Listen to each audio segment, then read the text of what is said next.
तो बेमेल का तालमेल गठजोड़ नहीं चलने वाला है, क्योंकि ठग गठजोड़ है। बिहार का अपना कुछ नहीं बचा है। अगर केंद्र की तरफ से सहायता न मिले तो शायद कुछ भी आगे न चल पाए। बोल दे कि केंद्र का 70% राशि यहाँ नहीं है तो बिहार तो चल ना पावे। जदयू 9 साल का हिसाब मांग रहे हैं, क्यों नहीं दे देते हैं? जब उनको हिसाब किसी को गिनने आए तब ना, जो अकाउंट्स पढ़ा ना हो। जदयू तो दूसरे के खेमा पर चलने का काम की है, कभी तो अपने आप को स्वयं शिक्षक निकल कर आए नहीं। जो पूर्ण बहुमत के साथ देश में सरकार है तो उनको खोलना चाहिए। हम लोग तो जनता के सामने सब विषय को रखे हैं कि कितना करोड़ आवास योजना दिए, कितना करोड़ हम लोगों ने राशन देने का काम किया, कितना करोड़ उज्ज्वला योजना है, सब तो जनता के समक्ष है, सब आंकड़ा है। तो डकारना अगर कोई सीखे तो जदयू से सीखे, क्योंकि भ्रष्टाचारियों के साथ लिप्त होकर अपने आप को भ्रष्टाचार साबित करने में ये लगी हुई है। जिस प्रकार से फोटो सेशन जदयू ने करने का काम किया, इस बात को भी उद्युक्त है कि केंद्र के जितने प्रकार की योजना है, आज तो बिहार आगे बढ़ रहा है तो केंद्र की राशि से बढ़ रहा है। बोल दे कि केंद्र का 70% राशि यहाँ नहीं है तो बिहार तो चल ना पावे। तो बिहार ऐसी स्थिति में खड़ी है कि बिहार का अपना कुछ नहीं बचा है। अगर केंद्र की तरफ से सहायता न मिले तो शायद कुछ भी आगे न चल पावे। नीतीश कुमार बोलते हैं कि बीजेपी क्या काम किया है 9 साल में, उसका हिसाब तो दे दे, उसके बाद ही कोई काम। आज जल योजना से लेकर जो हो रहा है वो भी केंद्र की योजना है। आवास योजना जो लाखों के तादाद में हुआ है वो भी यहाँ का है। अन्न योजना जो मिल रहा है वो भी कहाँ का है। अब मैंने तो साफ साफ कहा कि 70% जो राशि है योजना के, पुल पुलिया का निर्माण इतने हैं केंद्र की तरफ से हो रहे हैं। जेपी सेतु से लेकर, गंगा सेतु से लेकर, विक्रमशिला से लेकर, राजेंद्र से लेकर, जितने प्रकार के हैं पुल पुलिया का निर्माण वो भी केंद्र के पैसे से हो रहे हैं। एम्स का निर्माण वो भी केंद्र के पैसे से हो रहे हैं। तो आज कोई अपने आप को आँख में पत्ती बांध के रख ले, हमें कुछ दिखाई नहीं दे रहा है, तो उसका तो कोई उपाय नहीं है। महागठबंधन की बैठक में अरविंद केजरीवाल प्रेस कॉन्फ्रेंस में उठ करके चले गए। अब ममता बनर्जी गई नाराज है। तो ये तो बेमेल को तालमेल बनाने में जो लगे हैं, तो बेमेल का तालमेल गठजोड़ नहीं चलने वाला है, क्योंकि ठग गठजोड़ है। तो ये जनता को ठगने वाली गठबंधन जो है, ये गठबंधन नहीं चलेगी। जनता जानती है कि मजबूत प्रधानमंत्री चाहिए, मजबूर प्रधानमंत्री नहीं चाहिए। जो अपने अपने राज्य में भी पूर्णतः आधार पर नहीं रहे हैं, आज वो प्रधानमंत्री की सपना देख रहे हैं, तो मजबूर प्रधानमंत्री के द्योतक होगा। देश चाहती है और देश जानती है कि हमें मजबूत प्रधानमंत्री चाहिए। लालू जी तो बोल रहे हैं कि हम फिट हो गए, 2024-25 में हम सबको समझा देंगे। खुद पहले समझ लेना, जनता से बड़ा कोई हिट नहीं करवाता है ना, इसलिए जनता ही सब कुछ है। जनता के विषय पर वो रखेंगे तो आगे बढ़ के काम करेंगे। इशारों में लालू जी बोल दिए राहुल गांधी दूल्हा। अभी तो उनके दूल्हा कौन कौन रहेंगे देखना है। कभी ताल इनके ऊपर ठोकते हैं, कभी ताल नीतीश जी को ठोकेंगे, कभी उनको ठोकेंगे। इसलिए आपसी कहीं घाल मेल को तालमेल नहीं किया जा सकता है। दूल्हा एक है, बारात जाने के लिए दूल्हा है ही नहीं है, बारात जाने के लिए सब रेडी। दूल्हा तो कहीं है नहीं, आना बनने वाला है। देश ने माना है और देश जानती है कि जो होने वाला है पूर्णतः बहुमत के साथ माननीय नरेंद्र मोदी जी फिर से वापस होंगे। पूर्ण बहुमत की सरकार एनडीए की, भारतीय जनता पार्टी की बनेगी। महागठबंधन बोल रही है कि 2024-25 में बीजेपी शून्य पर आउट हो जाएगी, उनको खाता तक के नहीं खुलेगी।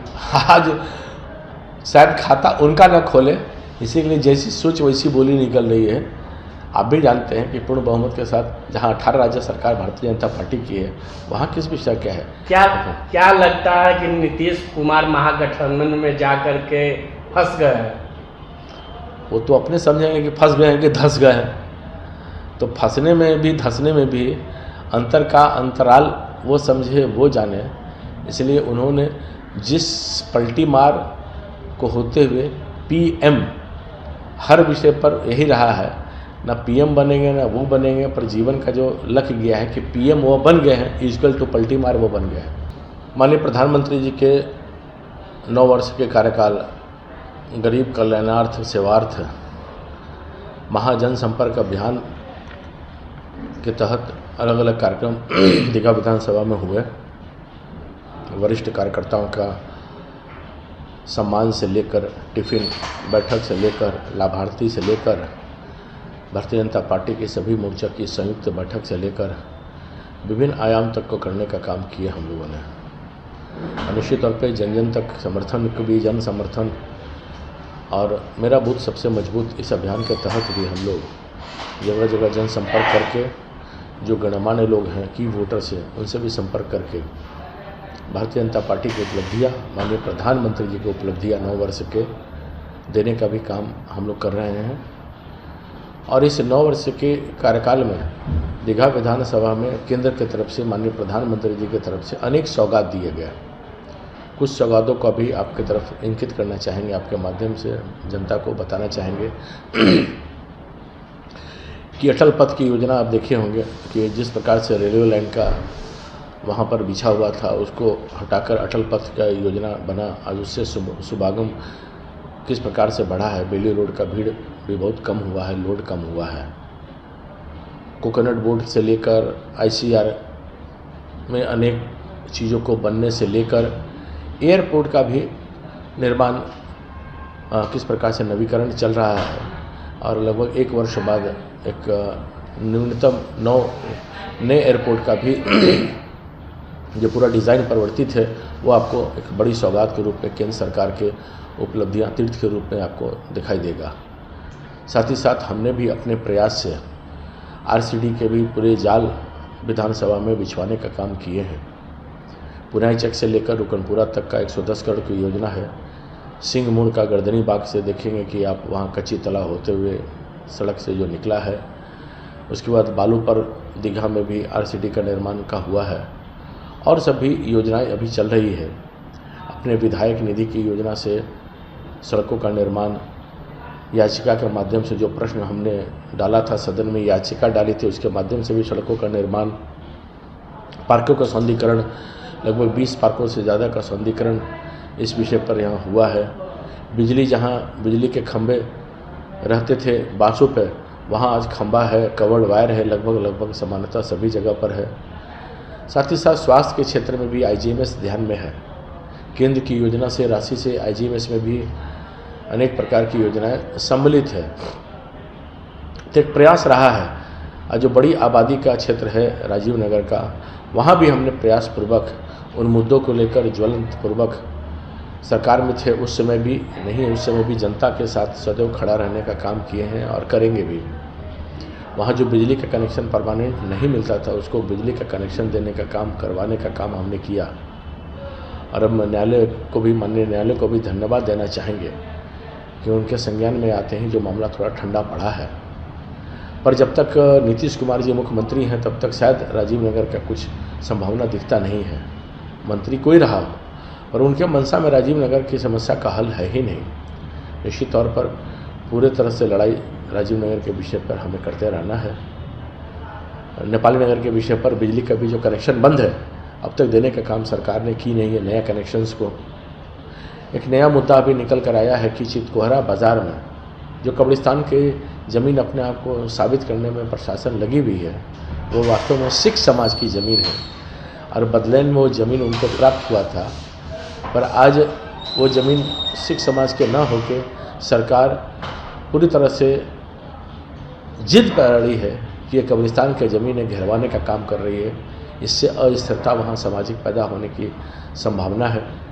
रोड नंबर 10 में जो तालाब है, वहाँ भी कब्रिस्तान की ज़मीन मारने का काम कर रही है। यानी कि गड़े हुए मुर्दे को उखाड़ना ये सरकार काम कर रही है, जो न्याय उचित नहीं है, ठीक नहीं है। तो आपके माध्यम से बताना चाहिए कि अनेक विकासों का काम, आंदोलन के काम सब प्रकार से हमने करने का काम किया, ताकि एक समर्था दीघा, उभरता दीघा, माननीय प्रधानमंत्री जी के नेतृत्व में जो 9 वर्ष के कार्यकाल, स्वर्णिम कार्यकाल निकला है, वो वास्तव में अभूतपूर्व है। सब आपको ज्ञात है कि दीघा में भी सबसे ज़्यादा ODF के अंतर्गत 240 शौचालय का निर्माण से लेकर, जो मुफ्त राशन से लेकर, टीकाकरण से लेकर सब जगह पर होने का काम हुआ है। तो निश्चित तौर पर हर अभियान को हम लोग सफलतापूर्वक माननीय प्रधानमंत्री जी को प्रेरणा मानकर काम चलाने का काम कर रहे हैं। अगर ये वीडियो पसंद आई और वह बिहार के राजनीति और बिहारियत से सरोकार रखेनी, तो सब्सक्राइब बटन दबा के चैनल के सब्सक्राइब कर ली। ओजे एगो घंटी बा, ओकरा बटन दबा देला से कुल सटीक और मारक खबर रुआ मुफ्त में मिल जाई। अगर रुआ पत्रकारिता के हमनी के नया प्रयोग में सहयोग कर चाहतानी, तो ज्वाइन बटन दबा दी। पेटीएम नंबर नोट कर ली 9386816700। धन्यवाद।